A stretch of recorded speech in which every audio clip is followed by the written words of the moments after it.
కృష్ణో రక్షతు no జగత్రయ గురుః కృష్ణం నమస్యామ్యహం. కృష్ణే నామరశత్రవో వినిహతాః కృష్ణాయ తస్మై నమః. కృష్ణాదేవ సముత్థితం జగదిదం కృష్ణస్య దాసోస్మ్యహం. కృష్ణే తిష్ఠతి విశ్వమేతదఖిలం హే కృష్ణ సంరక్ష మాం.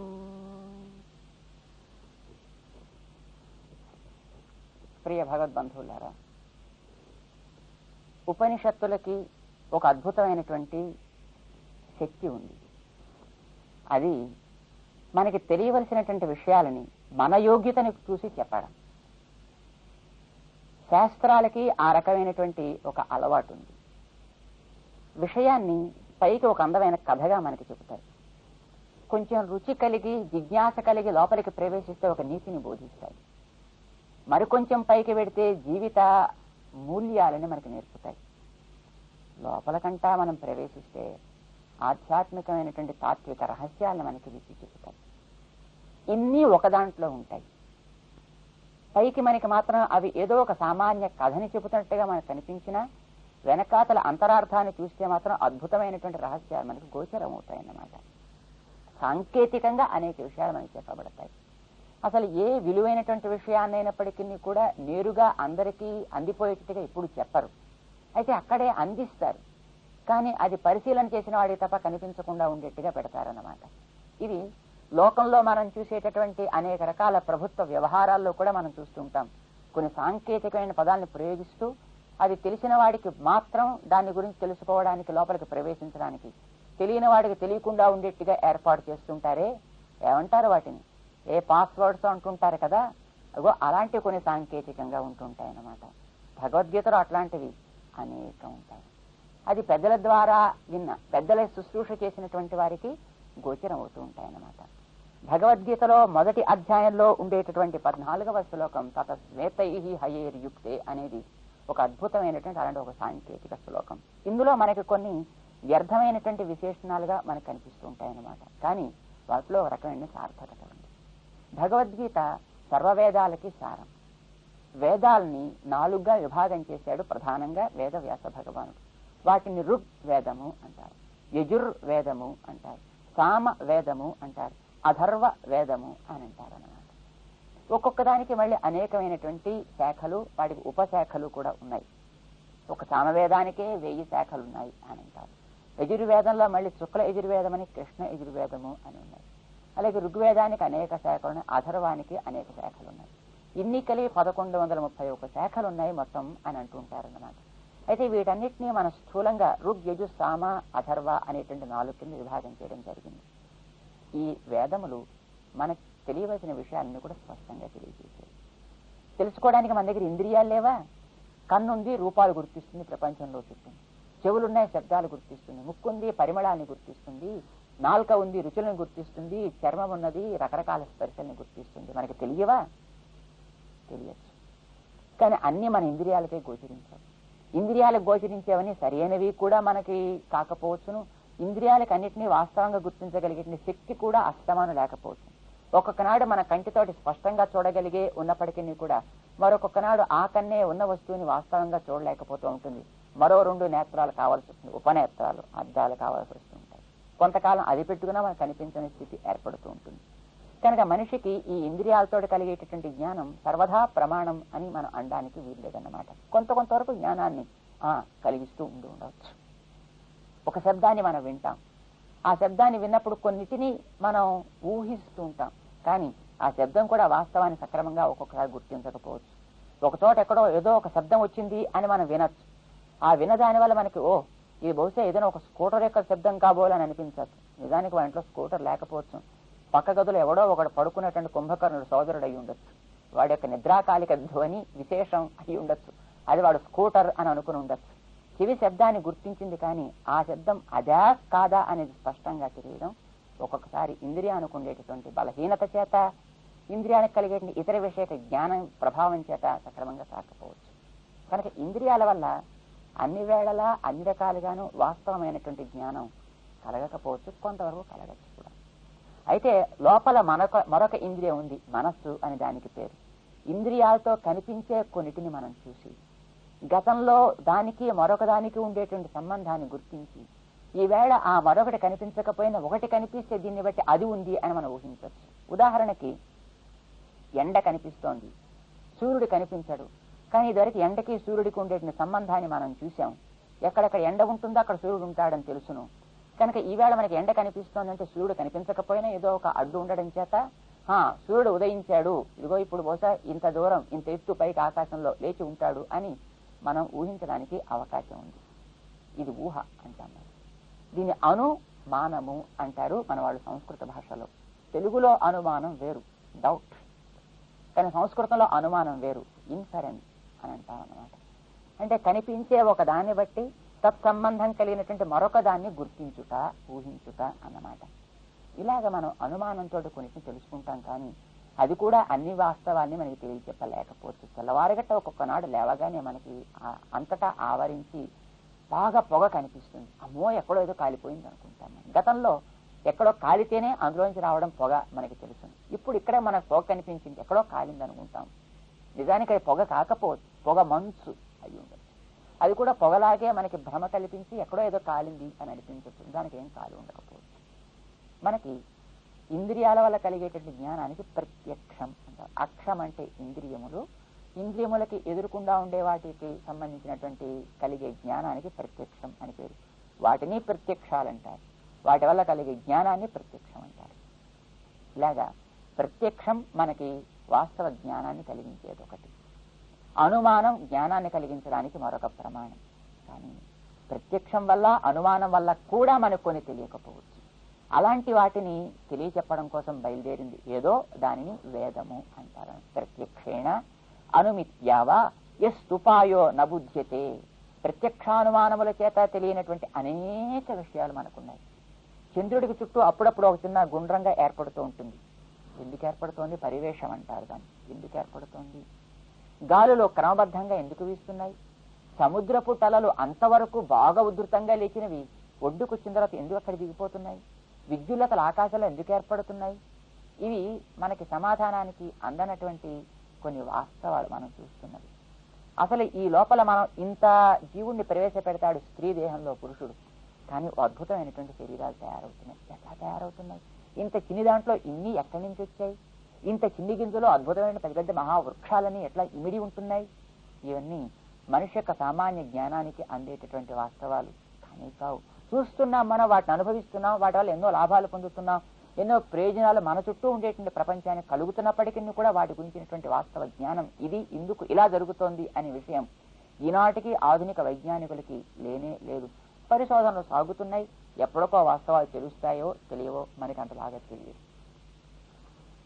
అలాంటి వాటికి కారణమే ఎందుకు ఇట్లా సాగుతున్నాయి అనేదాన్ని కూడా మనకి చెప్పడం కోసం ఇది అది అని లేక నీకు అందేటటువంటి ప్రత్యక్షానుమానాలకు అతీతమైనటువంటి వాటిని వీటిని కూడా సమన్వయం చేస్తూ చూపడానికి కావలసినటువంటి జ్ఞానాన్ని ఇవ్వడానికి ఏర్పడ్డ విజ్ఞానమే వేద జ్ఞానం అని అంటారు. ఇది అపౌరుషేయం అని దాన్ని కీర్తిస్తుంటారు. పురుషుడంటే జీవులు, మగవాడు కావచ్చు ఆడవారు కావచ్చు. ఒక దేహంలో ఒక జీవుడు ఉంటే వాడు బ్రతికి సంచరిస్తూ ఉంటే వాడిని పురుష అనేటువంటి పేరుతోటి వ్యవహరిస్తూ ఉంటారు. పురి దేహానికి పేరు, ఇందులో ఉండేటువంటి వాడు జీవుడు కనుక అతనికి పురుష అని పేరు అన్నమాట. ఈ పురుషుల చేత వ్రాయబడ్డ గ్రంథాలు కొన్ని ఉంటే వాటికి పౌరుషేయములు అని పేరు. అందులో కొన్ని రకాలైనటువంటి దోషాలు ఉండే అవకాశం ఉంటుంది. ఏమిటవి అంటే ఒక్కొక్కసారి వీడికి ఉండేటటువంటి జ్ఞాన రాహిత్యం చేత ఒకదాన్ని చూసి మరొకటి అని భ్రమ చెందొచ్చు, దాన్ని భ్రాంతి అంటారు. మరొకొక్కసారి ఒకదాన్ని చూసినప్పటికీ కూడా దాన్ని సక్రమంగా వీడు గుర్తించలేకపోవచ్చు, పరాకు అంటారు, దాన్ని ప్రమాదము అని అంటారు సంస్కృతంలో. మరొకొక్కసారి ఎదట వాడికి ఏదో ఒక లబ్ధి పొందడం కోసం మోసంతో తనకి లేనివో ఉన్నవో కల్పించి చెప్పే అలవాటు కూడా కొందరిలో ఉంటుంది. రకరకాల కవిత్వాల్లో వాటిని మనం చూస్తుంటాం. దానికి విప్రలంభము అని పేరు. విప్రలిప్స, అలా చేయాలనే కోరిక వీడిలో ఉంటుంది. ఆ రకంగా చేసే విప్రలంభం ఒక రకమైనటువంటి దోషమే మనుషులు రచించేటువంటి గ్రంథాలకి. కొన్ని వాస్తవాలు మనకి చాలా తెలుసు, అనుభవిస్తున్నాం, కానీ వాటి బయటికి ఆవిష్కరించడానికి మన దగ్గర మాటలు ఉండవు, శక్తి చాలా. ఏదైనా ఒక వస్తువుని మనం తింటూ ఉండేటప్పుడు దాంట్లో ఉండే రుచిని మనం చెప్పగలుగుతాం, కానీ రుచిని వర్ణించమంటే మనకి వర్ణించడం చేత కాదు. బెల్లం ఎట్లా ఉంటుందంటే తీపిగా అంటాం, పటికి బెల్లం ఎట్లా తీయగా అంటాం, పంచదార తీయగా అంటాం. తీపి అంటే ఏమిటి అంటే మనం చెప్పలేం, కోపం అంటే ఏమిటి చెప్పలేం, సంతోషం అంటే ఏమిటి మనం చెప్పలేం. వాటికి వర్ణించడానికి మాటలు అనేవి లేనే లేవు. అనుభవిస్తున్నాం కానీ మాటలు చాలవు. ఇది అశక్తత అంటాం అన్నమాట. కనుక మానవ నిర్మితములైనటువంటి గ్రంథాలలో భ్రమ, ప్రమాద, విప్రలంభ, అశక్తత అనే 4 దోషాలు ఉండొచ్చు. 4ట్లో ఏ కొన్ని దోషాలైనా ఉండొచ్చు. కానీ వేదాల్లో అట్లాంటి దోషాలు ఏమీ లేవు వాస్తవాన్ని చెప్పడంలోనూ. కనుక అవి అపౌరుషేయములు, నిర్దుష్టములు అని అంటారన్నమాట. నిర్దుష్టములు, అపౌరుషేయములు కనుకనే అవి ఎప్పటి నుంచి ఉన్నాయో మనకి తెలియదు. నిత్యములు, 3 కాలాల్లోనే ఎప్పుడో ప్రవర్తిస్తూ ఉంటాయి. అనంతములు అని అంటారన్నమాట. ఇవి వేదాలు. అలాంటి దోషములు ఏమీ లేనటువంటి స్వచ్ఛమైనటువంటి వాంగ్మయం వేద వాంగ్మయం. ఆ వేద వాంగ్మయాన్ని మనకి అందించడం కోసం ఏర్పడ్డదే భగవద్గీత అనే విషయం మనకి చెప్పాలి. అది భగవద్గీతలో తతస్వేతై అనేటటువంటి శ్లోకంలో అందంగా చెబుతారు. ఎలా చెబుతారు అనే దాన్ని క్రమంగా తెలుసుకునే ప్రయత్నం చేద్దాం. జై శ్రీమన్నారాయణ. భగవద్బంధువులారా, వేదవాంగ్మయం అనంతం. ఆ వేదవాంగ్మయం యొక్క సారాంశాన్ని మనకు అందించే ఒక అక్షరం ఉంది, అది ఓంకారం. ఓంకారంలో 3 అక్షరాలు ఉంటాయి. ఆ, ఉ, మా అని 3 అక్షరాల కలయిక ఓంకారం. ఒక మహావృక్షం అంతా ఓ చిన్ని గింజలో ఇమిడి ఉంటుంది, కానీ అందులో ఉన్నట్టు మనకి తెలియదు. గింజని మనం కోసి చూసినా, గింజని ఏ రకంగా మనం చూసినప్పటికీ కూడా అందులో మనకి పచ్చదనం కనిపించదు, ఇతర రంగులు, ఇతర రుచులు ఏం కనిపించవు. దాంట్లో ఉండేటటువంటి ఆ రహస్యాన్ని జాగ్రత్తగా పైకి తెచ్చే ప్రయత్నం మనం చేస్తే, దాన్ని ఒక మట్టిలో వేసి నీళ్లు పోసి రక్ష పెట్టి క్రమంగా పెరుగుతూ ఉంటే దానికి కావాల్సిన ఎరువు వేసి ఆ రకంగా పోషించినట్టయితే అందులోనే ఉండేటటువంటి పచ్చదనాన్ని అందించే ఆకులు వస్తాయి, రంగులు చూపించే పువ్వులు వస్తాయి, రుచులు కలిగించేటటువంటి కాయలు వస్తాయి. ఎన్నో విచిత్రాలు దాంట్లోంచి, అందాలు దాని చిగుళ్ళ ద్వారా మనకు కనిపిస్తాయి. ఇవన్నీ గింజలోంచి వచ్చాయా, ఆకాశంలోంచో భూమిలోంచో ఊడిపడ్డాయా అంటే ఎక్కడి నుంచి రావు, గింజలోంచే వస్తాయి. ఉంటే కనిపించవే, కనిపించవు. కనిపించనంత సూక్ష్మ స్థితిలో అందులో ఉన్నాయి. కనుక క్రమం తెలిసి దాన్ని పైకి తేవడం రావాలన్నమాట. అందులో లేనివి ఎప్పుడు ఎక్కడి నుంచి ఏమీ రావు అనేది నిర్ణయం. అలాగే కనుక వచ్చేటైతే చిక్కుడు గింజలు వేస్తే అందులోంచి మనిషి పిల్లలు రావాలి, లేదు అందులోంచి ఒక శనగ గింజ వేస్తే గేదె పిల్లలు అందులోంచి బయటికి రావాలి. ఏం రావే. అలాగా ఎందులోంచి అదే బయటకు వస్తాయి అంటే ఆ బయటకు వచ్చినది గతంలో దాంట్లో ఉంది, మనకు కనిపించనంత చిన్ని దశలో అని అర్థం అన్నమాట. అది ఎట్లా ఉంటుంది అనేదే భగవంతుడి యొక్క విచిత్రమైనటువంటి శక్తి విశేషం. అలానే ఈవేళ మనం ప్రపంచంలో చూసే అనంతమైనటువంటి ఈ వాంగ్మయం అంతా కూడా ఒకనాడు ఓంకారంలో చేరి ఉంటుంది. ఎప్పుడూ ఆ ఓంకారంలో ఆ వేద వాంగ్మయం అంతా కూడా ఇమిడే ఉంటుంది అనేటటువంటిది పెద్దల యొక్క సిద్ధాంతం. అందులోంచి ఇవన్నీ కూడా క్రమక్రమంగా బయటికి వెలువడతాయి అనేటటువంటిది వాంగ్మయకారులంతా కూడా చెబుతారన్నమాట. ఈవేళ మనం చూసేటటువంటి ఈ వాంగ్మయం అంతా కూడా ఒకనాడు క్రమంగా వేదాల్లోకి చేరిపోతుంది. ఆ వేదాలన్నీ కూడా 3 మంత్రాల్లోకి చేరుతాయి. 3 మంత్రాలు భూహు భువః స్వః అనే 3 వ్యాహృతుల్లోకి చేరుతాయి. ఆ 3 వ్యాహృతులు ఆ, ఉ, మా అనే 3 అక్షరాల్లోకి చేరుతాయి. అవన్నీ కలిస్తే ఓంకారమైంది. అది కూడా క్రమంగా వెనక్కి వెళ్ళి ఆ అనే ఒక అక్షరంలోకి చేరుతుంది అంటారు వాంగ్మయ రహస్యం తెలిసినటువంటి పెద్దలు. ఇది శబ్దాలన్నీ కూడా ప్రళయం చెందేటటువంటి స్థితి అని అంటారు. మళ్ళీ సృష్టి స్థితి కూడా ఒకటి ఉంటుంది. అంటే అకారంలోంచి మళ్ళీ ఓంకారం వస్తుంది. ఓంకారంలోంచి 3 అక్షరాలు ఆ, ఉ, మా వస్తాయి కదా, అందులోంచి భూహు భువః స్వః అనే 3 వ్యాహృతులు వస్తాయి. గాయత్రి అని మనం చేసే మంత్రంలో ఉండే 3 పదాలు కూడా ఒక్కొక్క వ్యాహృతిలోంచి బయటికి వెలువడతాయి. ఒక్కొక్క దాంట్లోంచి ఒక్కొక్క వేదం వస్తుంది. అందులోంచి ఈ సమస్త వాంగ్మయం ఏర్పడుతుంది అన్నమాట. వాంగ్మయం ఈవేళ మనకు కనిపిస్తూ ఉండేటువంటి సృష్టి స్థితి, సృష్టి దశ అని అంటాం. ఇదంతా ఓంకారంలో చేరిపోయింది, అది ప్రళయ దశ అంటాం. ఇది శబ్దాల గురించి మనం చెప్పుకునేటప్పుడు శబ్దాలు ఎప్పుడు కూడా ఒక్కొక్క వస్తువుని మనకి అందిస్తాయి. దాన్ని అర్థము అని అంటాం. పుస్తకము అనేది ఒక శబ్దం, కనిపించేటటువంటి వస్తువు దాని యొక్క అర్థము అని అంటాం. అర్థం అంటే నాట్ ద మీనింగ్, శబ్దం వల్ల మనకి తెలిపేటువంటి వస్తువుకి పేరు అన్నమాట. మనం చెప్పేటటువంటిది ఇప్పుడు క్యాట్ అంటే పిల్లి, అర్థమా దానికది కాదు. ఇది భాషాంతరీకరణ. ఇదివరకు ఒకనాడు ఒక భాషలో చెప్పినటువంటి దాన్ని మరొక భాషలో మనం దాన్ని ఉచ్చరించామన్నమాట. దాన్నే పూణై అన్నాం. మరొక భాషలోకి మార్చామని అర్థం తప్ప దాని అర్థం చెబుతున్నామని కాదనమాట. అర్థం ఏది దానికి అంటే 4 కాళ్లతోటి ఇన్ని మీసాలతోటి మ్యావ్ అని అరిచేటటువంటి ఏదో ఒక జంతువు దానికి అర్థం అంటాం. శబ్దములు ప్రతీది కూడా ఒక్కొక్క అర్థాన్ని మనకి తెలియజేస్తుంటాయి. అలాంటి అర్థములు అంటే వస్తువులు ఎన్నున్నాయి ఇవాళ మన ప్రపంచంలో అనంతంగా చూస్తున్నాం. తెలియకుండా మరెన్నో వస్తువులు ఉన్నాయి. ఇన్నిటినీ చెప్పేటటువంటి శబ్దాలు వేదంలో ఉన్నాయి. అన్ని శబ్దాలకి కావాల్సిన వస్తువులు కూడా ప్రపంచంలో ఉన్నాయి. అయితే శబ్దాలు ఎట్లాగైతే ఒకనాడు ఓంకారంలోంచి అకారంలోకి చేరిపోయి అకారంలోంచి మళ్ళీ ఇన్ని వెలువడుతుంటాయో ఈ అర్థములైనటువంటి వస్తువులన్నీ కూడా అట్లాగే జరుగుతూ ఉంటాయి. ఈవేళ మనం ఇన్ని రకాల వస్తువులను చూస్తున్నాం. ఇది సృష్టి జరిగినప్పటి స్థితి. చెట్టు ఒకనాడు పెద్దదిగా మనం చూసినప్పటిది కొంతకాలానికి ఆకులు రాల్చి కొమ్మలు తెగి కట్టెలైపోయి అవి బొగ్గులయ్యి మళ్ళీ బూడిద కింద ఇంత మట్టిలోకి మళ్ళీ చేరిపోయినట్టే ఈవేళ మనం చూసినట్టు ఇన్ని వస్తువులు కూడా ఒకనాడు క్రమంగా క్రమంగా క్రమంగా వెనక్కి చేరి నీటిలో చేరుతాయి. నీరు నిప్పులో చేరుతుంది.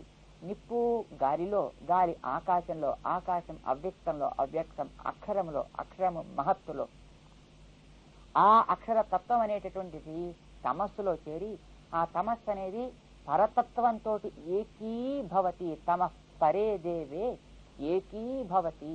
ఈ ఇన్ని వస్తువులు కలిగినటువంటి ఆ బీజ రూపంలో ఉండేటువంటి ఆ తమస్ అనే పేరు కలిగినటువంటి ఆ పదార్థం అంతా కూడా పరే దేవే పరతత్వంలో ఏకీభవతి. ఒకటేనా అన్నట్టుగా చేరుతుంది. ఒకటైపోదు కానీ ఒకటే అనేటట్టుగా దగ్గరికి విడదీయడానికి వీలు కాకుండా విడదీసి చూడటానికి వీలు కానట్టుగా దగ్గరికి చేరిపోయి ఉంటుంది అనేటటువంటిది మనకి ఛాందోగ్యం అనేటటువంటి ఉపనిషత్తు ఇంకా అనేకమైనటువంటి ఉపనిషత్తులు కూడా వర్ణిస్తున్నాయి. ఆ పర అనేటటువంటి పేరు కలిగినటువంటి స్థితి ఉందే ఈ వస్తువులన్నిటినీ కూడా తనతో పెట్టుకున్నటువంటి ఆ స్థితికి ఆ అనే అక్షరం దాన్ని చెబుతూ ఉంటుంది అన్నమాట. అప్పుడు అది ఒకటే ఉంటుంది. దాంతో మిగతావన్నీ కూడా చేరి ఉంటాయి. ఇప్పుడు ఓంకారంలో దానికి కూడా మూలమైనటువంటి అకారంలో ఇన్ని ఈవేళ మనం ఉచ్చరించేటువంటి శబ్దాలు చేరి కనిపించకుండా ఉన్నట్టే ఆ పర అనేటటువంటి పేరు కలిగినటువంటి ఆ పదార్థంలో కూడా పరమ చైతన్యం కలిగినటువంటి పదార్థంలో కూడా ఎన్ని వస్తువులు చేరి ఉంటాయి కనిపించవు. విడదీసి చూడడానికి కారణం తిరిగి ఆ పరమనేటటువంటి వస్తువే ఒకనాడు తనలో ఉండే వాటిని ఒక్కొక్కటి వెలితీసి గింజలోంచి మహావృక్షాన్ని మనం చూడటానికి వీలుగా బయటికి సృజించినట్టే తనలోంచి ఇవన్నీ కూడా సృజిస్తుంది అని మనకి వస్తు రహస్యం తెలిసినటువంటి ఉపనిషత్తులు చెబుతున్నాయి.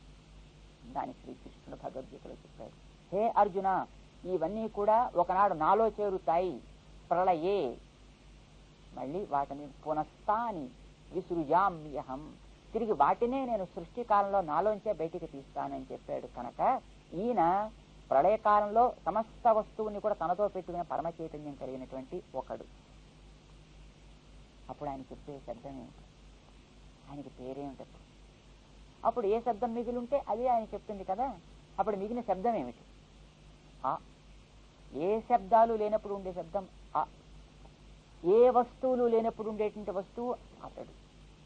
కనుక ఈ ఆ అంటే అతడు, అతడిని చెప్పేది ఆ.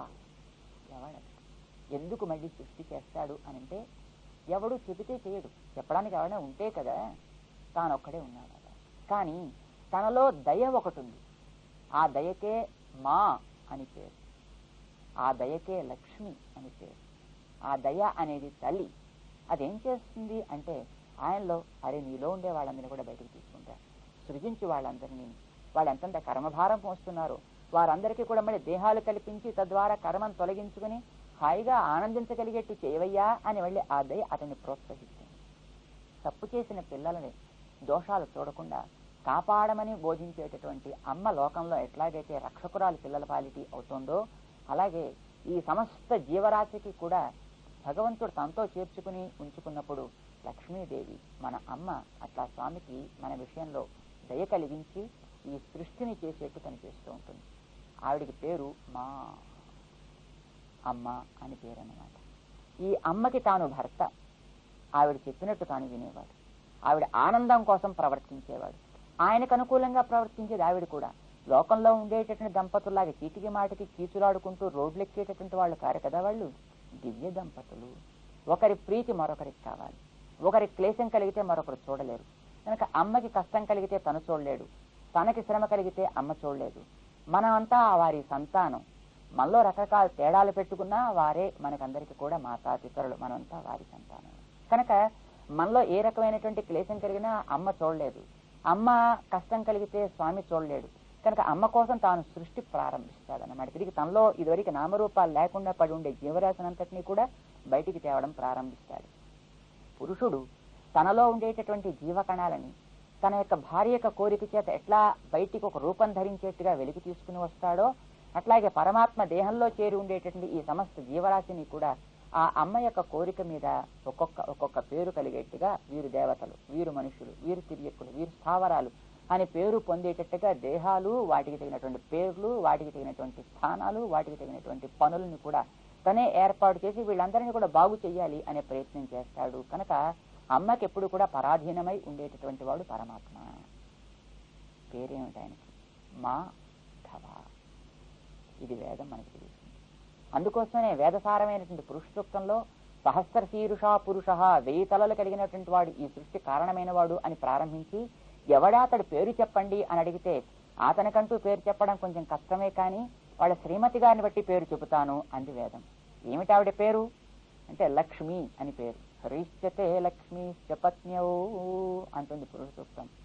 లక్ష్మీదేవిని పత్నిగా కలిగినటువంటి మహానుభావుడు ఎవడో ఆయన ఈ సృష్టికి అంతటి కారణమైనటువంటి సహస్ర శీర్ష పురుషుడు అని మనకి వివరిస్తుంది అన్నమాట పురుష సూక్తం. ఆయనే శ్రీకృష్ణుడై అవతరించాడు. అది తన విరాట్ రూపంలో తనే చూపించుకున్నాడు. స్పష్టంగా మనకి అనేక చోట్ల చెప్పుకున్నాడు. ఇది వేదం ప్రతిపాదించేటువంటి వాస్తవం. అది ఓంకారంలో ఆయన ఉంటాడు అని మనకి తెలియాలి.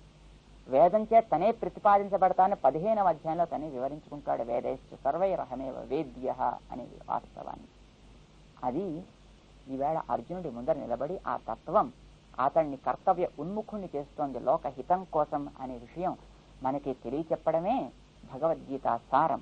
అతడి చేతిలో మనం భారం పెట్టినప్పుడు మన నిర్భయంగా జీవితంలో ముందుకు సాగవచ్చును, విజయమే మన ఎప్పుడు వరిస్తూ ఉంటుంది అని చెప్పడం భగవద్గీత సారం. ఇది తతస్వేతై అనే శ్లోకంలో అందంగా ఇమిడ్చి పెట్టారు సాంకేతికంగా. ఇన్నిటినీ ఆ శ్లోకం ఎట్లా చెబుతుంది అనేది మనకి తెలియాల్సినటువంటి విషయం.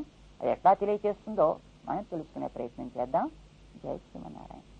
భగవద్గీత సూక్ష్మంగా ఒక్క శ్లోకంలో అనుసంధానం చేసుకోవడానికి వేదవ్యాస భగవానుడు మొదటి అధ్యాయంలో 14వ శ్లోకాన్ని ఇచ్చాడు. అది ఎలా అనే విషయాన్ని మనం జాగ్రత్తగా గమనించాలి. అది ఒక గొప్ప రథం. దానికి 4 గుర్రాలు పూంచబడున్నాయి. అవి తెల్లని గుర్రములు అంటాడు. గుర్రాలు ఎట్లాంటివైతే మనకేం కనుక పరిగెట్టేవి కావాలి, కానీ నిజానికి గుర్రముల రంగు చెప్పాల్సిన అవసరం లేకపోయినా శ్వేతైహి హయైహి అని ఒక పదాన్ని ప్రయోగించాడు. తెల్లని గుర్రములు 4 పూంచబడ్డాయి. దేనికి? మహతి స్యందనే స్థితౌ, ఒక గొప్ప స్యందనము, మహత్ స్యందనము అని దానికి ఒక విశేషణం వేశాడు. దాంట్లో ఉన్నారు కొందరు. ఏమిటి ఇవి రెండూ మనం తెలియాలి. హయం అంటే నడిపించున్నది అని అర్థం. మనిషికుండే జ్ఞానాన్ని నడిపించే వేదాన్ని హయము అని అంటారు. అలాంటివి 4 పూంచబడ్డాయి, 4 వేదాలకి ప్రతీకగా. వేదములు ఏ రకమైనటువంటి భ్రమ ప్రమాద విప్రలిప్స అశక్తి దోషములు లేనివి కనుక అవి స్వచ్ఛమైనవి, తెల్లనివి, తెలుపు రంగు స్వచ్ఛతకి ప్రతీక. కనుక ఈ గుర్రములు తెల్లనివి అని చెప్పబడ్డం ద్వారా 4 వేదములను గురించి భగవంతుడు మనకి చెప్పినట్టయింది. వేదవ్యాసుడు దాన్ని మనకి పరిచయం చేస్తున్నాడు. అయితే ఈ 4 వేదములు కూడా మనకి ఒక అక్షరంలో ఇమిడి ఉంటాయి అని చెప్పడానికి, అది ఓంకారం అని తెలపడానికి స్యందనము అది గొప్పది అని అంటారు. స్యందు ప్రస్రవణే అని సంస్కృతంలో ఒక ధాతు. అంటే జ్ఞానాన్ని నడిపించున్నది, జ్ఞానాన్ని ప్రసరింపచేయునది అని అర్థం. ఇది ఓంకారం. ఓంకారం మనిషికి అన్ని రకాలైన యోగ్యతల్ని అందిస్తుంది అనేది ప్రాచీనులు ఆధునికులు కూడా అంగీకరించినటువంటి వాస్తవం. దీనికి 4 వేదములు కూడా మనకి జ్ఞానబోధకములుగా ఉంటాయన్నమాట. వారు ఉండేటువంటి రథానికి ఒక గొప్పతనం, అది ముల్లోకాలు జయించజాలినటువంటి రథం. ఆ రథం ఖాండవ వనాన్ని దహనం చేసినప్పుడు దాన్ని రక్షించాడు కనుక అర్జునుడు, అగ్నిహోత్రుడు సంతోషంతో అర్జునుడికి ఈ రథాన్ని ఇచ్చాడు. ఈ రథానికి ఒక పేరు, దానికి నందఘోషము అని పేరు. నంద అంటే ఆనందింపచేసేది, ఘోషం అంటే ధ్వనించేది అని అర్థం. అందులో ఎవడైనా ఎక్కాడంటే వాడికి విజయం తథ్యం అన్నమాట. వాడు ఏదనుకుంటే అది జరిపి తీరుతుంది. అనేక సార్లు ఆ రకంగా ఆ రథం వీరికి లాభాన్ని కలిగించింది కూడా. ఒక విప్రుడికి సంతానం కలుగుతూ పోతూ ఉండేది, ఎక్కడికి వెళ్ళిందో తెలియకుండాను. ఒకనాడు అర్జునుడి దగ్గరికి వచ్చి ప్రార్థన చేసుకున్నారు కాపాడమని. ఈసారి ఆ రకమైన సన్నివేశం ఏర్పడ్డప్పుడు చెప్పండి కాపాడతాను, కాపాడలేకపోతే ప్రాణం ఇచ్చేస్తానన్నాడు. మన వాడికి ఇది ఒకటి అలవాటు. ఎప్పుడైనా ఎవరైనా వచ్చి ఏమైనా ప్రార్థన చేస్తే ఓ మీకు ఇస్తా లేకపోతే ప్రాణం ఇస్తానంటాడు. వెనకాతల కాపాడుకునే కృష్ణుడు ఒకడు ఉన్నాడు కదా అని ఒక ధైర్యం అన్నమాట. ఏమైనా వస్తే ఆయన చూసుకుంటాడని ఉద్దేశం. అనేక సందర్భాల్లో ఆ విషయం నిర్ణయించబడి ఉంది. అలాగే ఈసారి కూడా అన్నాడు. అయితే ఆ విప్రోత్తముడికి పాపం భార్య గర్భవతి అయింది. ఇగో బాణాలతోటి ఒక గూడు కడుతున్నాను అన్నాడు. ఒక గూడు కట్టాడు. అందులో ఏ చీమ కూడా చొరడానికి వీలు కానట్టుగా. అయితే ఇంతలో కలిగింది సంతానం, కానీ కలిగినట్టుగా మాయమైపోయింది. ఏం జరిగిందో తెలియలేదు. చేతకాని తన తనానికి బాధపడి అర్జునుడు అగ్ని ప్రవేశం చేస్తానంటే కృష్ణుడు వారించి రా తీసుకువెడతానని అర్జునుడిని ఈ నందఘోషంలో ఎక్కించుకుని సారథ్యం చేస్తూ తీసుకువెళ్ళాడు. ఈ మండలాలన్నిటికీ ఆవలికి ఎక్కడికో తీసుకుని ఒక చోట ఆపి, ఇప్పుడే నేను వస్తాను, ఇక్కడ ఉండు, ఇకపై నువ్వు రావడానికి తగినటువంటి స్థానం కాదు అని వెళ్ళి 7 పిల్లలు అంతకుముందు వెళ్లిపోయిన వాళ్ళని కూడా తీసుకుని వచ్చి తిరిగి ఆ విప్రోత్తముడికి అందిస్తాడని నీకు భారతం తెలియజేస్తోంది ఈ కథని. ఆ వేళ అర్జునుడు కృష్ణుడి యొక్క రథసారథ్య సామర్థ్యాన్ని చూశాడన్నమాట. ఈ రథం కూడా ఎంత వేగంగా వెళ్ళిందో. ప్రొద్దున వెళ్ళినవాడు సూర్యాస్తమయం లోపల తిరిగి వచ్చి మళ్ళీ ఆ పిల్లని వాళ్ళకి ఇచ్చాడు అంటే ఎంత వేగంగా వెళ్ళి ఉండాలి ఆ రథం. ఎన్ని వేల మైళ్ల వేగంతో వెళ్ళి ఉండాలి. ఇప్పుడు మన వాళ్ళు ప్రయోగించేటటువంటి రాకెట్స్ 25,000 మైళ్ల వేగంతో వెడితే అవి నిలబడుతున్నాయి. అందుకంటే ఎక్కువ వేగంతో పెడితే కాలిపోతున్నాయి. చేత కావట్లేదు అందుకంటే వేగంగా పయనింప చేయడం. మరి ఆ వేళది ఎన్ని వేల మైళ్ల వేగంతో వెళ్ళిందో. ప్రొద్దున వెళ్ళి ఈ వేళ మనం చూసేటటువంటి ఈ గోళాలన్నీ దాటుకుంటూ ఆవలెక్కడికో వెళ్ళి తీసుకొచ్చారు ఆ పిల్లలని. అది పరమపదం అంటారు మనకి భారతంలో. సరే ఏదైనా కావచ్చు దాకా ఎక్కడికో వెళ్ళి తీసుకుని వచ్చారు. అంత దూరం వెళ్ళినా ఏమాత్రం చెదరకుండా, అందులో ఉండే వాళ్ళకి ఇబ్బంది కలగకుండా, తాను కాలిపోకుండా తిరిగి మళ్ళీ వచ్చి నేల మీద దింపింది అనంటే దానికి ఉండేటువంటి యోగ్యత ఎంత గొప్పదో. ఆ రకమైనటువంటి రథం ఆ స్యందనం. ఇది ఓంకారానికి ఉంటుంది. ఓంకారం ముల్లోకాల్లో ఉండే వాళ్ళకు కూడా రక్షకం. ముల్లోకాలేవి ఇహలోకం కానీ అధోలోకాలు కానీ పైనుండేటువంటి పరమపదం దాకా కలిగిన ఊర్ధ్వలోకాలు కానీ లేదా 3 రకాల జీవులు అని అంటారన్నమాట. మనమంతా ఇక్కడ కర్మచేత బంధించబడ్డటువంటి జీవులం. విడుబడ్డ జీవులు కొందరున్నారు, ముక్తులని పేరు. ఎప్పుడు భగవత్ సన్నిధానంలోనే ఉండేటువంటి నిత్యసూర్యుని కొందరున్నారు. 3 రకాల జీవవర్గానికి కూడా రక్షకమైనటువంటిది ఓంకారం కనుక అది మహత్ స్యందనము అని దానికి పేరు. ఇది 4 వేదాల చేత సారభూతంగా ప్రతిపాదించబడ్డటువంటి ఒక అద్భుతమైనటువంటి అక్షరం. వేదాన్ని తల విడుచుకోగలిగే తల నుంచి బయటికి తేగలిగినటువంటి ఒక పేటిక లాంటిది అన్నమాట. ఒక మంజూషిక అని అంటారన్నమాట. ఇది ఓంకారపు గొప్పతనం. అయితే ఓంకారం ఏం చెబుతుంది అనేదంటే లోకంలో రకరకాలైనటువంటి వాద వివాదాలన్నీ ఉన్నాయి. అవన్నీ ఎలా ఉన్నప్పటికీ కూడా ఇందులో మనకు ఒక అద్భుతమైన రహస్యం చెప్పాడు వేదవ్యాస భగవానుడు. వేదంలో ఆ ఉ మా అని 3 అక్షరాలు ఉన్నాయి అని మనం గతంలో అనుకున్నాం. అందులో ఆ అంటే ఏమిటో గతంలో మనం చెప్పుకున్నాం. ఆ అనేది కారణమైనటువంటి వస్తువుని చెప్పేది. కారణ వస్తువు పరమాత్మ, అకారం పరమాత్మ శబ్దవాచకము అని పరమాత్మని చెప్పేది అని అంటారన్నమాట. దానికి మన వాంగ్మయానికి భాష్యాన్ని రాస్తూ అంటే వ్యాకరణానికి మనకి అందిస్తూ ఆ పాణినీయ సూత్రాలకి వ్యాఖ్యానం రాసే సందర్భంలో దాన్ని చెబుతారు. ఆ ఇది భగవతో నారాయణస్య ప్రథమాభిధానం అని అంటారన్నమాట. నారాయణుడికి ఉండేటువంటి మొట్టమొదటి పేరు ఆ అనేటువంటి కనుక ఆ అంటే సర్వజగత్ కారణమైనటువంటి శ్రీమన్నారాయణుడు అని మనకు తెలుస్తుంది. మా అనేది 3వ అక్షరం. ఇది జీవుడిని తెలియజేస్తుంది.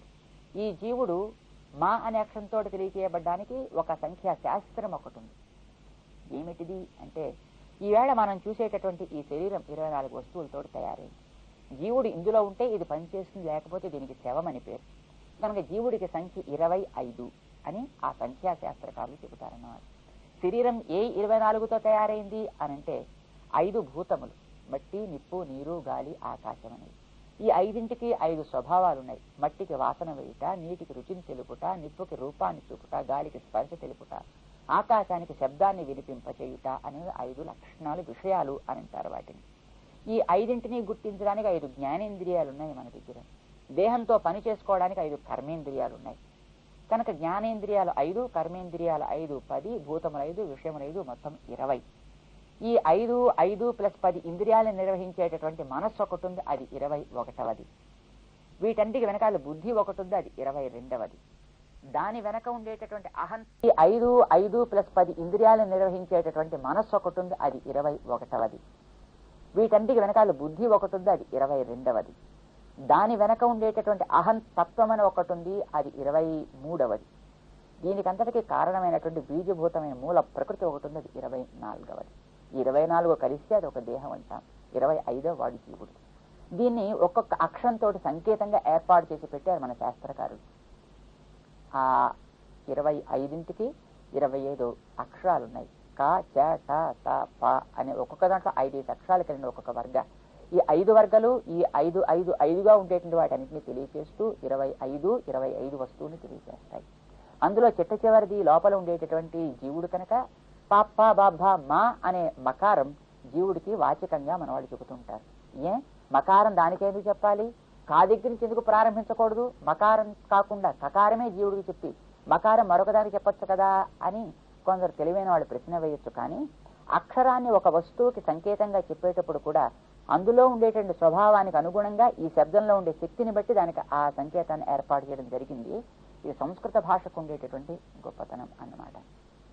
ప్రకాశించేటటువంటి ఆకాశాన్ని క అనే అక్షరంతో చెబుతారు, కనతి అనేటువంటి అర్థాన్ని ఇచ్చేట్టుగా.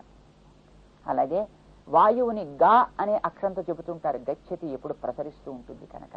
ఇలాగ ఒక్కొక్క దానికి ఒక్కొక్క సంకేతం ఉంది అన్నమాట. అలాగే మా కూడా, మా అంటే జ్ఞానం కలిగినది, జ్ఞానమైనది అని అర్థం. మను జ్ఞానే, మను అవబోధనే అని 2 ధాతువుల వల్ల తెలియబడుతూ ఉంటుంది. ఇది జీవుడికి మాత్రమే ఉంది. ఈ 24 వస్తువులుగా శరీరం ఏర్పడటానికి పనికొచ్చే వాటిలో దేనికి జ్ఞానం అనేది లేనేలేదు. జ్ఞానం అనేది కేవలం జీవుడి సొత్తు. జ్ఞానం కలిగిన జీవుడు ఇందులో ఉంటే 24 వస్తువులు పనిచేస్తాయి. జీవుడు బయటికి పెడితే 24 పడి ఉంటాయి, శవము అని దానికి పేరు పెడతాం మనం. అప్పుడు గుండె ఉంటుంది, అప్పుడు కళ్ళు అని మనం చూసే ఈ వస్తువులు ఉంటాయి, చెవులని ఇవి ఉంటాయి, నాలుక ఉంటుంది, చర్మం ఉంటుంది. కానీ నిప్పుల్లో వీడిని తీసుకెళ్లి వేసినా కిక్కురు మనడు, మరి మారు మాట్లాడు, భూమిలో పాతి పెట్టినా ఏమీ లాభం లేదు, ఏమి అనడు. కానీ ఇప్పుడు ఏదైనా కొంచెం వేడిగా ఉండే తాగితే అమ్మో అంటాడు, చల్లగా ఉండే తాగితే అమ్మో అంటాడు, గట్టిగా గాలి వేస్తే అయ్యో అంటాడు. ఇవన్నీ గుర్తిస్తున్నాడంటే జ్ఞానం వల్ల అది కలిగిన వాడు జీవుడు ఇందులో ఈవేళ ఉన్నాడు కనుక. ఇది తెలియచెప్పే అక్షరం మా అనేటువంటి అక్షరం కనుక మకారం జీవుడికి సంజ్ఞ. మా అనేటటువంటి జీవుని చెప్పే 25వ అక్షరం పంచవింశతి అని అంటాం కదా, ఇది చెప్పబడతాడని చెప్తారు. కనుక ఓంకారంలో ఆ అంటే నారాయణుడు, మా అనే అక్షరానికి జీవుడు అర్థం. ఈ ఇరువురికి ఉండేటువంటి సంబంధం ఒకటి ఉంది, దాన్ని చెప్పేది మధ్యలో ఉండే ఉ అనే అక్షరం. ఏవా అని అవధారణ అని అంటారన్నమాట. అంటే ఈ జీవుడు ఆ అనే పేరుతో చెప్పబడేటువంటి నారాయణుడికి మాత్రమే చెందినవాడు, ఆయన వల్లనే నడపబడేవాడు, ఆయన ప్రయోజనమునకి వినియోగించబడవలసిన వాడు అని అర్థం చెబుతుంది మనకి శాస్త్రం. అలాగే ఆ అనే అక్షరంతో చెప్పబడే నారాయణుడు కూడా జీవుణ్ణి తన సొత్తుగా కలవాడు, జీవుణ్ణి తన మంచి మార్గం నడపవలసిన వాడు అనే విషయం కూడా మనకి తెలుపుతుంది అన్నమాట. జీవుడి ప్రవృత్తులన్నీ కూడా ఆ అనే వాని యొక్క అధీనంలో ఉంటాయి. ఇప్పుడు కూడా ఇరువురు ఒకరిని విడిచి ఒకరు ఎప్పుడు ఉంటారు. దీపము కాంతి విడిచి ఎప్పుడైనా ఉంటాయా? పుష్పము పరిమళము విడిచి ఉంటాయా? విడిచి ఉన్నట్టు మనకు కనిపిస్తాయి, కానీ విడిచి ఉండవు. దీపాన్ని వదిలిపెట్టి కాంతి మందాక వచ్చేశాక ఇంకా దీపం ఎందుకండి, తీసేయండి దీపాన్ని, కాంతిని మనం జాగ్రత్త పెట్టుకుందాం అని దీపాన్ని కనుక ఒకవేళ తీసేస్తే కాంతికి కూడా ఉనికి ఎట్లాగైతే ఉండదు.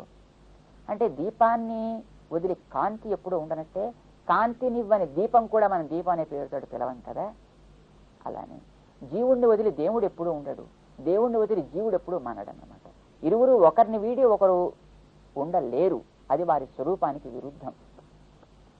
అలాగే ఓంకారంలో ఆ మా 2 కూడా కలిసి ఉంటాయి ఎప్పుడును అని ఊ అనేటువంటి అక్షరం తెలియజేస్తుంది అన్నమాట. ఇది ఎట్లాంటి సంబంధము అనేది మనకి తెలపడం కోసమని సాంకేతికంగా 2 పదాలు ప్రయోగించబడ్డాయి. నారాయణ్ణి చెప్పడానికి మాధవ అనే అక్షరం ప్రయోగించబడింది అక్కడ మనకి శ్లోకంలో. శ్వేతై హయేర్యుక్తే మహతి స్యందనే స్థితౌ మాధవ. మాధవుడు అంటే మా లక్ష్మీదేవికి పతి అయినవాడు.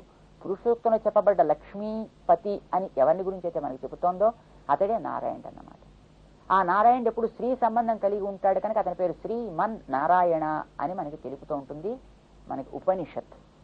కనుక ఆ అనే అక్షరంతో చెప్పబడేవాడు శ్రీమన్ నారాయణుడు మాధవుడు. ఇక మా అక్షరంతో చెప్పబడే జీవుడు ఎట్లాంటి వాడు అన్నాన్ని చెప్పడానికి మనకి పాండవశైవ అని చెబుతుంది.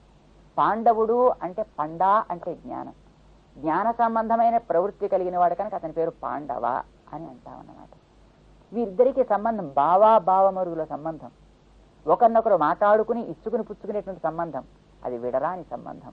ఇది జీవ పరమాత్మలకి ఇరువురికి కూడా ఉంది అని చెప్పడానికి ఇద్దరూ కూడా రథంలో ఉన్నారు. రథం మనకి ఓంకారం అనే విషయం మనం మర్చిపోకూడదు. అందులో వీరిద్దరూ ప్రతిపాదించకూడదు. అయితే ఎవరు ప్రధానం ఈ ఇద్దరిలో అంటే ఇరువురు మనకి ప్రధానమే. ఇది మనకి చెప్పడానికి ఓంకారంలో ఇద్దరూ 2 అక్షరాలతో ప్రతిపాదించబడతారు కనుక దివ్యౌ శంఖౌ ప్రదద్ధమతు, ఇతనొక శంఖం అతనొక శంఖం పట్టుకున్నాడంటారు. ఆ శంఖం ఒక అక్షరం ఇతడు, ఒక అక్షరం అతడు ప్రతిపాదకములుగా కలిగిన వారు అని అర్థం అన్నమాట. ఉపనిషత్ వాంగ్మయంలో ఒక అద్భుతమైనటువంటి రహస్యం ఉంది. ఓంకారాన్ని శంఖంతో చెబుతూ ఉంటారు, ఓంకారాన్ని ధనుసుతో కూడా చెబుతూ ఉంటారు, జీవుణ్ణి బాణంతో ప్రత్యేకంగా చెబుతూ ఉంటారు. ప్రణవో ధను శిరోహ్యాత్మా ఒక ఉపనిషత్తు. ఇక్కడ మనకి ఈ రథాన్ని ఓంకారంతో పోలుస్తున్నారన్నమాట. రథంలో ఉండే ఇరువురిని కూడా ఓంకారంలో 2 రకాలుగా ప్రతిపాదించబడిన జీవ పరమాత్మ తత్వాన్ని చెబుతున్నారు. వారి ఇరువురికి ఉండే సంబంధాన్ని చెబుతున్నారు. ఒకరు ఆ అనే అక్షరాన్ని, ఒకరు మా అనే అక్షరాన్ని కూడా ప్రదద్ధమతు, ఇది మా ప్రతిపాదన అక్షరము అని ధ్వనింపచేస్తున్నారు అనేటటువంటి రహస్యాన్ని, ఇరువురు ఒకరికొకరు విడరాని సంబంధం కలిగిన వారు అనేటువంటి వాస్తవాన్ని కూడా మనకి ఈ తతశ్వేతై అనేటటువంటి శ్లోకం స్పష్టపరుస్తోంది అనేటటువంటిది ఈ పెద్దల యొక్క ఉపదేశం. దాన్ని మనం గుర్తించాలి. అంతేకాదు ఈ ఇరువురు కూడా సమప్రాధాన్యం కలిగిన వారు అనే విషయాన్ని కూడా మనం తెలుసుకోవాలి. ఆ తర్వాత అందులో ఉండే మరికొన్ని విశేషాన్ని కూడా మనం తెలుసుకునే ప్రయత్నం చేద్దాం. జై శ్రీమన్నారాయణ. ప్రియ భగవద్బంధువులారా, వేద విజ్ఞానం మానవుడికి అందినటువంటి మొట్టమొదటి అలౌకికమైనటువంటి సాహిత్యం వాంగ్మయం. అది అనంతము అపారము. దానికి సారభూతమైనది ఓంకారం. ఇది ఒక అక్షరము 3 అక్షరములు కూడా. ఓం అనేది ఒక అక్షరం పరమాత్మని చెబుతుంది. ఆ ఉ మా అని 3 అక్షరాలుగా విడదీస్తే జీవుణ్ణి చెబుతుంది. అంటే పరమాత్మకి చెందినవాడు జీవుడని చెబుతుంది. 3 అక్షరములుగా దాన్ని మనం అర్థం చెప్పుకుంటే, ఒక అక్షరంగా చెప్పుకుంటే ఈ జీవ అచేతన సముదాయాన్ని తనదిగా కలిగిన పరమాత్మ అని చెబుతుంది.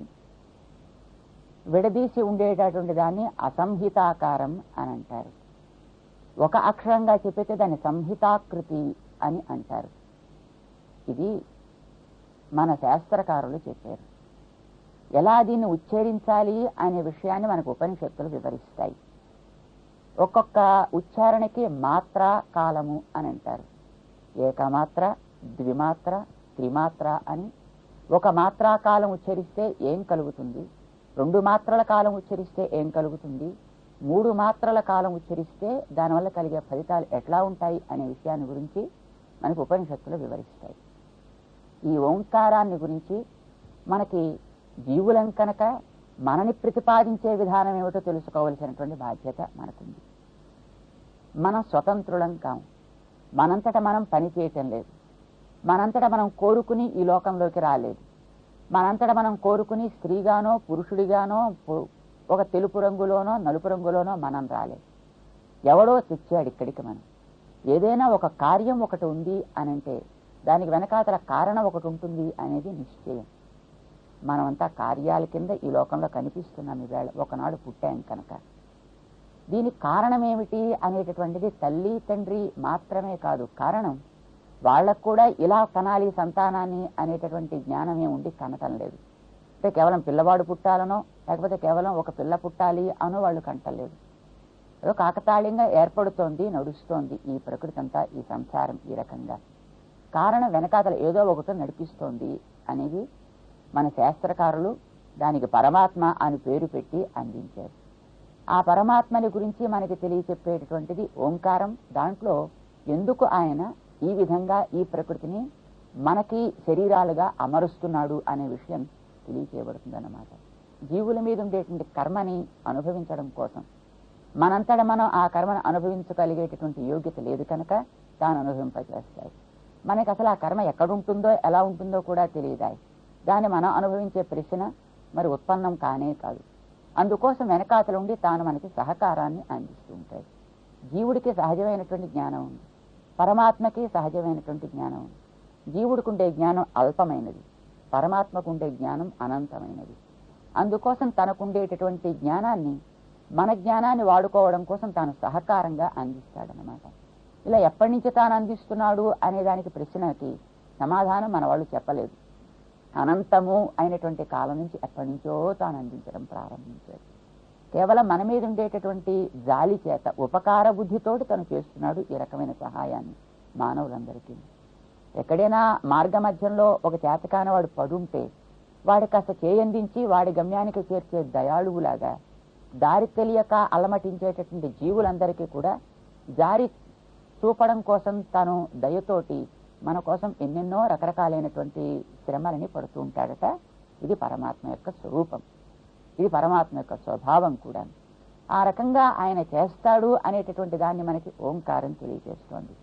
జీవుల్ని విడిచిపెట్టి తానెప్పుడు ఉండలేడు, ఒంటరిగా తను మాత్రం ఆనందిస్తాడు కనుక. పరమాత్మని విడిస్తే జీవులు కూడా సత్తా ఉండదు, నడిపేటటువంటి వాడు వెనకాతల అతడే కనుక. అందుకే అసలు అతడికి పేరు పరమాత్మ అని. ఆత్మ అంటే వ్యాపించినది అని అర్థం. ఎందులో ఈ జీవుడికి కూడా ఆత్మ అనే పేరు ఎందుకు వచ్చింది? ఈ పేరు అంటే ఎంత శరీరం ఇతనికి ఏర్పడితే ఆ శరీరం అంతటా తన జ్ఞానాన్ని వ్యాపింపచేసి అందులో ఉండేటువంటి ప్రతి మూల నుంచి కావలసిన విషయాన్ని తాను రప్పించుకుంటాడు. దానికి తగినట్టుగా తాను ప్రవర్తిస్తాడు కూడా. కాలిని స్పృశించినా, తలని స్పృశించినా, మధ్య దేహాన్ని స్పృశించినా ఇది నన్నే అని తెలుసుకుంటున్నాడు. జ్ఞానాన్ని వ్యాపింపచేసి తాను ఆ రకంగా ఉంటాడన్నమాట. కనుక వ్యాపించి తాను ఉంటాడు కనుక, లోపల ఉండి నడిపించుకుంటాడు కనుక వాడికి ఆత్మ అని పేరు వచ్చింది. ఒక దేహంలో మాత్రమే. ఈ దేహంలో ఉండేటువంటి జీవుడు ఆ దేహంలో ఉండే జీవుని ఏం చేయలేడు, ఆ దేహంలో ఉండే జీవుని తాను నడిపించలేడు కూడా. కానీ ఇక్కడక్కడనేటటువంటి తారతమ్యం లేక, వీడు వాడనేటటువంటి ప్రమేయం లేక, అందరినీ కూడా, అందరి జీవుల్ని శాసించగలిగే వాడెవడో వాడు పరమ ఆత్మ. అందరికంటే మించిన వ్యాపనము, అందరికంటే మించి నడిపించేటటువంటి యోగ్యత, శక్తి కలిగిన వాడు అని అర్థం అన్నమాట. అది పరమాత్మ. ఇరువురు ఒకరిని వీడు ఒకరెప్పుడు ఉండనే ఉండాలన్నమాట. దీపము కాంతిలాగా. ఇది మనకి చెబుతుంది ఓంకారం. ఇది మనకి చెబుతుంది అందులో ఉండే అకారము మకారము ఇవి రెండు కలిసే ఉంటాయి ఎప్పుడు కూడా. ఈ వాస్తవాన్ని మనకు అందించడం కోసం వేదవ్యాస భగవానుడు భగవద్గీత మొట్టమొదట అధ్యాయంలో ఉండేటువంటి 14వ శ్లోకంలో ఒక అద్భుతమైనటువంటి శ్లోకాన్ని రచించి మనకు అందించాడు అని మనం తెలుసుకున్నాం.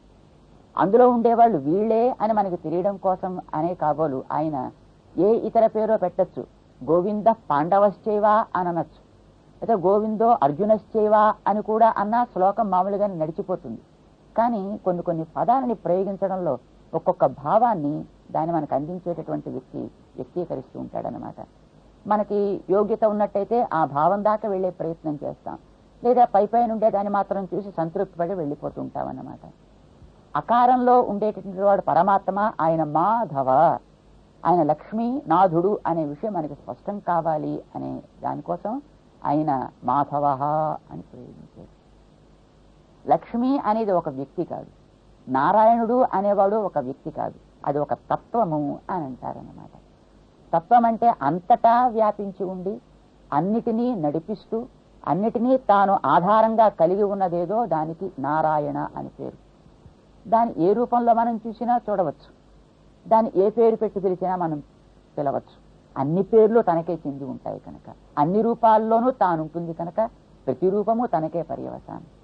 ఈ శరీరంలో మనం ఉన్నాం అనుకున్నప్పుడు పై బట్టను చూసినా ఇతడు ఫలానా వ్యక్తి అని మనం ఎట్లాగైతే గుర్తిస్తామో, గుర్తించడానికి ఆ బట్టకే మనం ఆ వ్యక్తికి ఉండే పేరు పెట్టి చెప్పేసినా ఎట్లా దోషం కాదో, అలానే ఈ కనిపించే సమస్త చరాచర వస్తువుల్లోనూ కూడా ఆ తత్వం వ్యాపించి ఉంటుంది కనుక ఏ పేరు పెట్టి నువ్వు చెప్పినా ఆ పేరు ఆ లోపల ఉండే దాని దాకా చెందుతుంది అనేది అపర్యవసాన వృత్తి అని మన వేదాంత గ్రంథాలు బోధిస్తాయి. దానికి ఆ రకమైన సాంకేతికమైనటువంటి ఒక పదాన్ని వాళ్ళు చేర్చారన్నమాట. ఇలా ఉండేటటువంటిది ఆ నారాయణ తత్వం ఎప్పుడూ కూడా జాలితోటి ఉంటుంది, దయతోటి ఉంటుంది, ప్రేమ నిండి ఉంటుంది, మన యందు కారుణ్యము రసము ఉప్పొంగుతూ ఉంటుంది అనే విషయాన్ని మనకి చెప్పడం కోసమని భగవంతుడిని అసలు మనం ఉపాసించాలంటే ఆయనలో ఆ రకమైనటువంటి కరుణ రసం ఉంటేనే ఉపాసిస్తాం. దగ్గరికి వెళ్ళి అరిచి గీపెట్టినా పట్టించుకొని వాటితోటి మనకి ఏం పని కనుక. ఎన్నిసార్లు ఏడ్చినా మాట వినకుండా రక్షించని వాడిని మనం ఎందుకు మొరుక్కుతాం కనుక మొట్టమొదటి ఆయనలో ప్రధానంగా ఉండవలసింది కారుణ్యం. ఈ కారుణ్యం అనే గుర్తుని పట్టి ఇతడు పరమాత్మ అని మనం గుర్తిస్తామన్నమాట. ఆ కారుణ్యం కూడా ఏ ఒకరిద్దరియంతో కాక సామాన్యమైన మొత్తం విశ్వమంతటా కూడా వ్యాపించి ఉండేది ఎవరికో వాడిని మనం పరమాత్మ అని కదా మనం గుర్తించగలుగుతాం. ఆ కారుణ్యం అనే గుర్తుని పట్టి మనం అతన్ని గుర్తించగలుగుతాం కనుక ఈ గుర్తు అనే దానికి సంస్కృతంలో లక్ష్మ అని అంటారు. కొందరు మనుషుల్ని మనం చూస్తుంటామే, ఏదో కొన్ని పుట్టుమచ్చల్ని బట్టి ఇతడు ఫలానా అని మనం అంటుంటామే, దానికి లక్ష్మ అని పేరు. పరమాత్మని గుర్తించే లక్ష్మగా తానై ఉన్న ఒక మూర్తి, ఒక తత్వం ఏదో దానికి పేరు లక్ష్మి. అది కారుణ్యం అనేటువంటి రసం. దయా అంటారు, కృపా అంటామన్నమాట. ఈ కృపని పట్టే మనం వాడిని గుర్తిస్తున్నాం కనుక ఆ కృపా మూర్తి భవిస్తే దానికి లక్ష్మి అని పేరు అన్నమాట. కనుక లోపల బయట ఉండే తత్వం నారాయణ తత్వం అయితే దాన్ని గుర్తింపచేసేది లక్ష్మి అయితే లక్ష్మీ నారాయణ తత్వం అని మనం అంటాం. ఆ లక్ష్మి ఈ జగత్తుకంతటికి తల్లి వంటిది కనుక మా, ఆమెకు అతడు భర్త కనుక ధవ అంటాం. భర్త అంటే మళ్ళీ మనకి లోకంలో ఉండేటువంటి స్త్రీ పురుష సంబంధం జ్ఞాపకం వస్తుంది మనకి. కానీ లోకంలో సాధారణంగా ఉండేటువంటి బాంధవ్యాలన్నిటికంటే కూడా భార్యాభర్తృ సంబంధం చాలా గొప్పది, విలక్షణమైనది కూడా. ఒకరి ప్రీతి కోసం మరొకరిప్పుడు తమ జీవితాన్ని అంకితం చేసి జీవిస్తారు. ఇది లోకంలో మనకు కనిపిస్తున్నట్టే కరుణ, లోక నియంతృత్వం, ఇవి రెండు ఒకదాన్ని వీడి ఒకటెప్పుడు ఉండకూడదు. లోకానంతా నియంత్రించేటటువంటి వ్యక్తి కరుణాసన రసం లేనివాడు కనుక అయినట్టయితే అందరికీ కూడా కేవలం మారణ హోమాలు తప్ప మరి ఉండవు. అయితే కేవలం కారుణ్యసం ఒక్కటే ఉన్నట్టయితే స్వైర సంచారం అయిపోతుంది లోకంలో ఉండే వాళ్ళందరికీ. అది తగదు. వాడిలో కొంచెం పట్టు విడుపు రెండు ఉండాలి కదా. ఇవి రెండు ఎప్పుడు కలిసి ఉంటాయి, అదే కారణం కాగలుగుతుంది ప్రపంచానికి అనే వాస్తవాన్ని మనకి చెప్పడం కోసం ఇది లక్ష్మీ నారాయణ తత్వం అంటారు. అది లోకంలో మనకి భార్యాభర్తల్లో కనిపిస్తూ ఉంటుంది కనుక ఆ రకమైనటువంటి సంబంధం. స్త్రీ కరుణకి స్వరూపము ప్రతీక, పురుషుడు కొంచెం నియంతృత్వానికి ప్రతీక. ఇవి రెండు సక్రమంగా కలిసి ప్రవర్తిస్తే పిల్లలకి ఆరోగ్యం, ఆనందం కూడా. ఆ కుటుంబం ఆనందకరంగా ఉంటుంది, లేకపోతే ఆ కుటుంబం బజారు పాలవుతుంది. ఇది విశ్వానికి అంతటికీ అవసరం అని చెప్పడం కోసం వారి ఇరువురికి ఉండే సంబంధాన్ని మా ధవ అని నిరూపిస్తాడు వేదవ్యాస భగవానుడు. ఆ ఓంకారార్థాన్ని మనకు వివరించేటటువంటి ఆ శ్లోకంలో రథంలో కూర్చున్నటువంటి ఒక వ్యక్తిగా అతడు మా ధవ. దాన్ని గుర్తించడమే జ్ఞానానికి పర్యవసానం తప్ప మిగతా ఉండేటటువంటి అచేతనాన్ని గుర్తించడం జీవుడి యొక్క జ్ఞానానికి లక్ష్యం కాదు. జ్ఞానంతో మనం తెలుసుకోవాలని కోరుకుంటుంటాం. తెలుసుకోవాలనుకున్నది దేన్ని తెలుసుకోవాలనుకుంటాం? మనకంటే ఏది ఉత్తమమో దాన్ని తెలుసుకోవాలనుకుంటాం తప్ప మనకంటే ఏది అల్పమో దాన్ని తెలుసుకోవాలని ఇప్పుడు కోరుకోం. 10వ తరగతిలో ఉండేటటువంటి వ్యక్తి తాను పైనుండేటువంటి తరగతుల్లోకి వెళ్ళాలని కోరుకుంటాడు తప్ప మళ్ళీ 1వ తరగతిలోకి 2వ తరగతిలోకి ఎట్లా వెళ్ళాలని కోరుకోడు. అలాగే జ్ఞానం కలిగిన జీవుడు కూడా జ్ఞానం తనకంటే అధికంగా కలిగినటువంటి పరంజ్ఞానం కలిగినటువంటి పరమాత్మ వైపు తాను ప్రవర్తించాలనుకోవాలి తప్ప జ్ఞానమే లేనటువంటి అచేతనమైనటువంటి ప్రకృతి వైపు ప్రవర్తించాలి అని కోరడం అనుచితము అని అంటారు. అందుకోసం ఆతని తెలుసుకోవడానికి జ్ఞానానికి లక్ష్యం కనుక దాన్నే జ్ఞానము అనే పేరుతోటి మనం పిలవచ్చును అని నిర్ధారణ చెత్త జ్ఞానం. అజ్ఞానమతోన్యదుక్తం అంటారు పరాశర మహర్షి. పరమాత్మ వైపు తెలుసుకోవడానికి ప్రవర్తించిన జ్ఞానమే జ్ఞానం తప్ప తదితరమైనటువంటి జ్ఞానములు కావు అంటారు. అట్లాంటి జ్ఞానమే తనకి స్వరూపంగా కలిగిన వాడెవడో అతను పండా కలిగిన వానికి సంబంధమైనవాడు, పాండవ అనేది పదం ఏర్పడ్డది. ఇది మకారవాచ్యుడైనటువంటి జీవుని చెప్పేది కనుక ఆ శబ్దవాచ్యుడైన వాడు మాధవుడు, మా శబ్దవాచ్యుడైనటువంటి పాండవుడు. ఈ ఇరువురికి సంబంధం కలిగి ఉండేటటువంటిది ఉ అనేటువంటి అక్షరం ఇరువురిని కలిపేది. అదే జీవుడికి దేవుడికి ఉండే సంబంధం. పరమాత్మకి జీవుడికి ఎన్ని రకాల సంబంధం ఉన్నది అనే విషయాన్ని మనకి శాస్త్రం చక్కగా చెప్పింది. దాని గురించి తెలుసుకునే ప్రయత్నం మనం చేద్దాం. భావి భగవద్బంధువులారా, లోకంలో ఏదైనా ఒక వ్యక్తి మనం ప్రేమించాలి అంటే ఆ వ్యక్తితోటి ఏదైనా ఒక సంబంధాన్ని మనం భావించి ప్రేమిస్తాం. తల్లి అనో, తండ్రి అనో, తనయుడు అనో, భార్య అనో, భర్త అనో, మిత్రుడనో ఏదో ఈ రకమైనటువంటి సంబంధాన్ని కలుసుకుని ఒక్కొక్క సంబంధమే లోకంలో మనకి ఎంతో ప్రేమ ఆ వ్యక్తి మీద ఏర్పడేట్టు చేస్తూ ఉంటుంది. ఆ వ్యక్తి కోసం తన జీవితాన్ని అంకితం చేసేట్టుగా చేస్తూ ఉంటుంది. ఆ వ్యక్తి కోసం తను ఏమైనా చేయగలిగేట్టుగా తీర్చిదిద్దుతూ ఉంటుంది ఒక్కొక్క సంబంధం చాలు. అట్లాంటి సంబంధాలు పరమాత్మతోటి ఈ జీవుడికి 9 రకాల సంబంధాలు ఉన్నాయి అనేటటువంటిది మన శాస్త్రం తెలియజేస్తుంది. భగవద్గీతలో శ్రీకృష్ణుడు కూడా ఆ విషయాన్ని స్పష్టం చేస్తాడు 9వ అధ్యాయంలోకి వెళ్ళిన తర్వాత.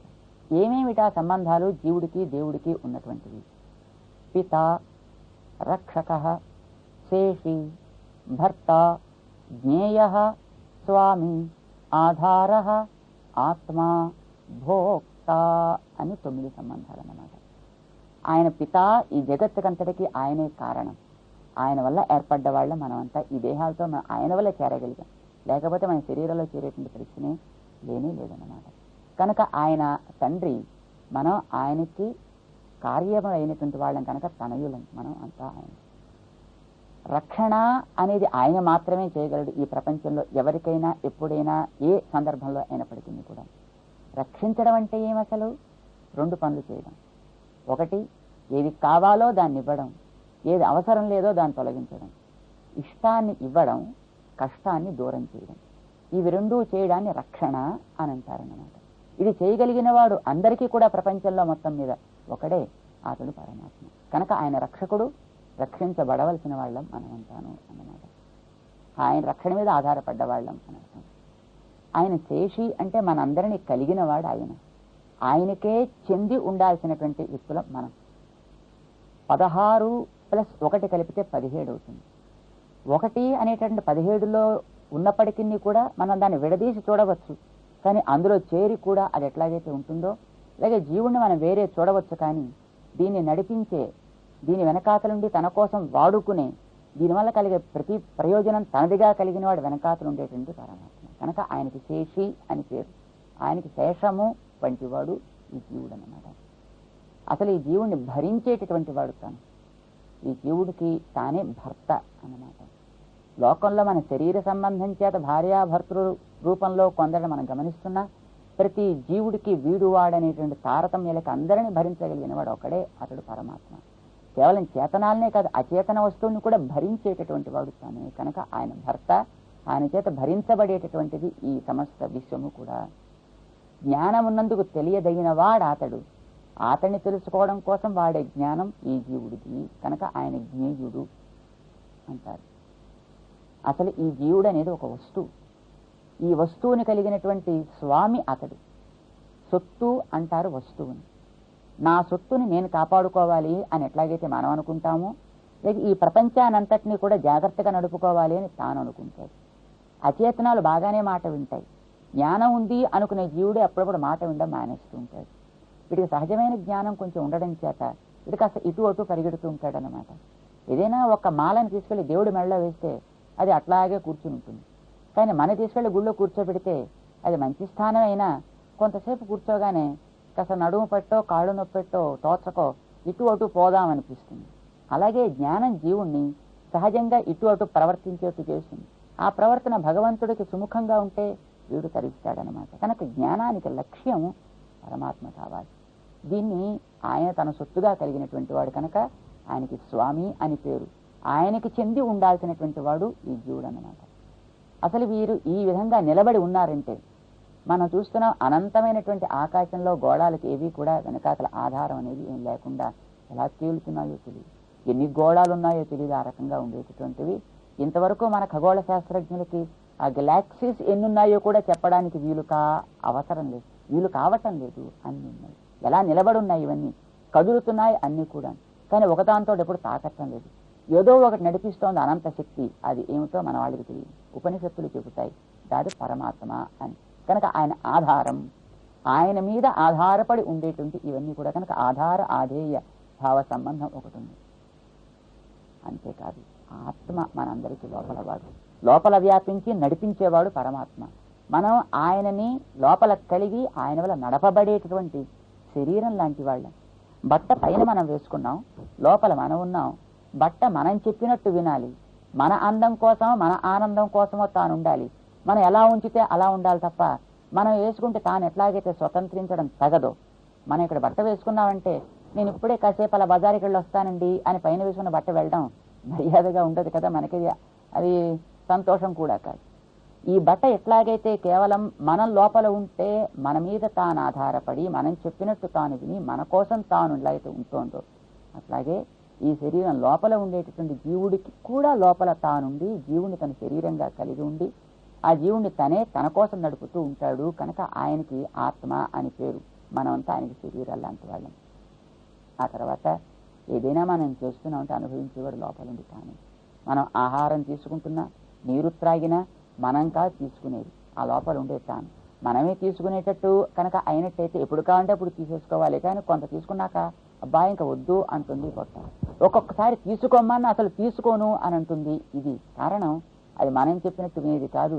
లోపల ఉండేటువంటి వాడు కావాలనుకున్నప్పుడు అవి లోపలికి పెడతాయి, వాడు అవసరం లేదనుకుంటే అక్కడ ఆగిపోతాయి. ఆ రకంగా కాకుండా మనం తీసుకున్నప్పటికీ కూడా అవి మనకి ఆరోగ్యాన్ని వాడు చేసేవిగా ఉంటాయి అన్నమాట.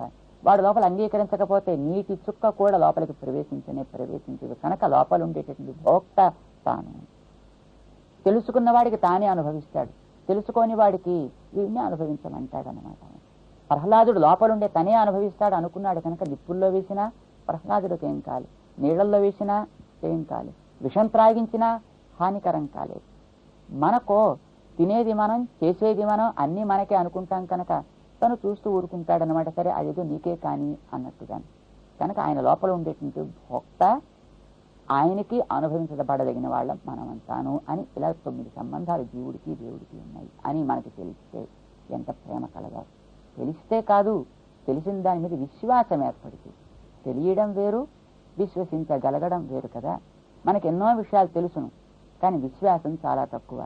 భగవంతుడికి మనకుండే సంబంధాలు తెలుసును కానీ విశ్వాసం తక్కువ. ఒక చిన్న పిల్లని మనం ఇది నా సంతానం, నా శిశువు అని ప్రేమించగలిగితే, ఆ శిశువు కష్టం కలిగితే మనం ఏడుస్తాం, సుఖం కలిగితే మనం పొంగిపోతాం. సంబంధ విశ్వాసం మనకు అక్కడ ఉంది కనుక కన్న పిల్లే కానవసరం లేదు, తన పిల్ల అని పెంచుకున్నటువంటి పిల్లనైనప్పటికీ ఆ రకంగానే తను ప్రేమించడం లోకల్లో మనం చూస్తున్నాం. ఆ ప్రేమ అనేది విశ్వాసం వల్ల ఏర్పడితే ఆ అనుబంధం ఏర్పడుతుందన్నమాట. భగవంతుడికి మనకి ఉండేటువంటి సంబంధాలు మనం తెలుసుకుని ప్రేమించగలిగితే ఆ భగవంతుడి మీద మనకి ఎంత ప్రేమ కలుగుతుందో. మన రక్షణ విషయంలో తానంత జాగ్రత్తతో ఉంటాడు. అది నమ్మినవాడు అర్జునుడు కనుక అతన్ని తాను రక్షించాడు. నమ్మితే మనని తాను తప్పకుండా ఆ రకంగా రక్షిస్తాడన్నమాట అనే విషయాన్ని మనకి ఆ అనే అక్షరం తర్వాత ఉండే ఉ అనే అక్షరం చెబుతుంది. ఇది ఆ మాలకి ఉండేటువంటి సంబంధం, అది ఓంకారం. ఇది మనకి తెలియచెప్పడం కోసమనే మాధవ పాండవశ్చైవ, అర్జునుడు పాండవుడు, మాధవుడు అంటే కృష్ణుడు, ఇరువురు కూడా దివ్యో శంఖో ప్రదధ్మతు. ఆ మా అనే 2 అక్షరములని ద్వివచనం వాడతారు అందంగా అక్కడ శ్లోకంలో. వాటిని ప్రయోగించిరి అని శ్రీకృష్ణ పరమాత్మ యొక్క పాంచజన్య శంఖాన్ని పూరించే, అర్జునుడు తన యొక్క దేవదత్త శంఖాన్ని పూరించే క్రమాన్ని వేదవ్యాస భగవానుడు వివరించిందని సంజయుడు ధృతరాష్ట్రుడికి చెప్పాడు. సంబంధం మీద విశ్వాసం కలగడం ఎంత కష్టమో మనం రేపు తెలుసుకుంటాం. జై శ్రీరామ్.